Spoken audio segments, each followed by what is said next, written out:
eventually the devil going to use the same trick on you. Ain't nothing new with the devil. You better stop letting him slap you. That's right.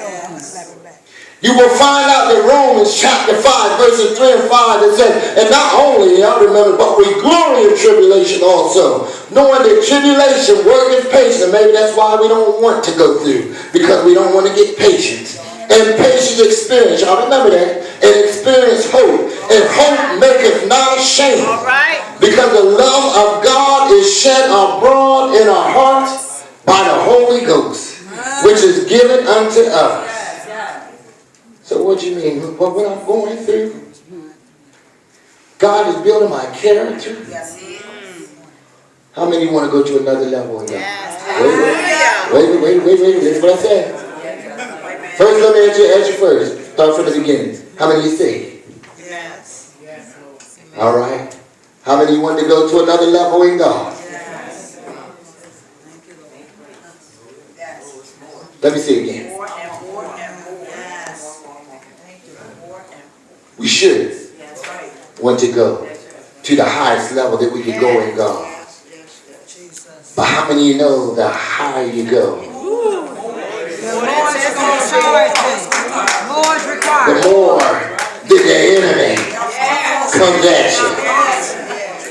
Much given, much required. You're going to find out.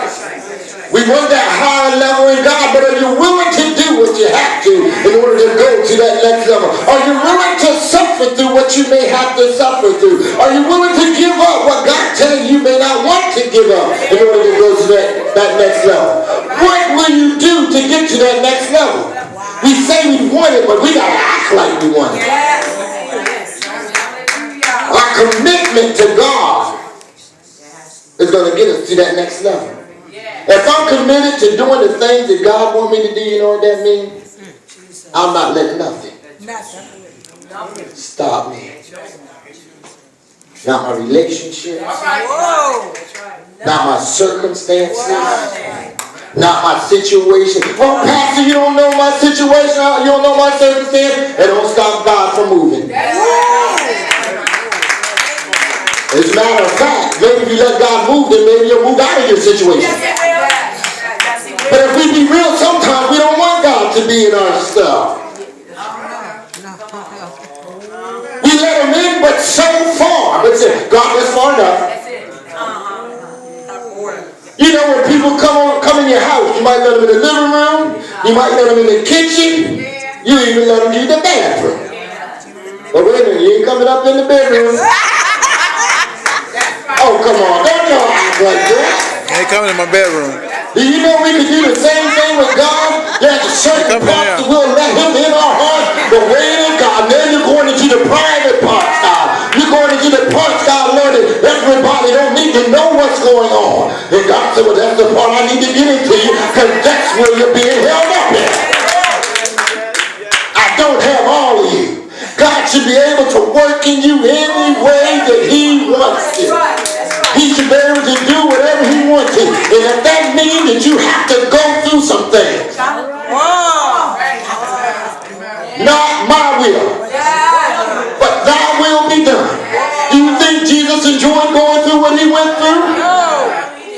And we can't even compare. But it did not say that Jesus like, oh, no, Lord, I changed my mind. Can I go back to heaven now, Lord? He was in the garden. Yes, he was. And said he was praying hard. He said, God, he asked permission. He said, someone's going to ask permission. Say, God, I know that I can't. Lord, let me come on back up there. Enough is enough. But he said, nevertheless, not my will, but thy will be done. When you let God's will be done in your life, then you can count it all joy. You will find out that we have areas covered up that we don't even realize we got covered up. There's things that we overlook. There's things that we don't know. Unless God shows us up, we'll never know. Did you ever say when you got saved, boy, if I could just get past this old habit of mine I used to have, oh boy, I get past that, I'll have it made. But you know what?